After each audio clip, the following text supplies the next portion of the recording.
Lumutang na rin ang umano'y lavish lifestyle ni na House Speaker Martin Romualdez at Congressman Contractor Zaldico. Ayon sa source ng bilyonaryo, bumili si Romualdez ng 2 Gulfstream private jets mula kay ultra-bilyonaryo Lucio Tan. Ang isa raw ay pre-owned G150 na nagkakahalaga ng up to $8 million.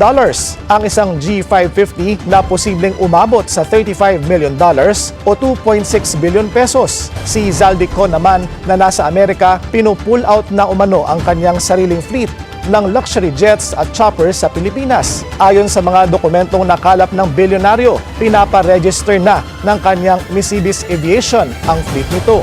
Partikular ang umano'y Gulfstream G350 na may halagang $36 million. Ang namumuno sa aircraft leasing business ang anak ni Ko na si Michael Ellis Ko. Meron din umanong 5 luxury Bell choppers ang Mercedes Aviation na ginagamit para ihatid ang guests sa luxury resort ng kongresista sa Albay.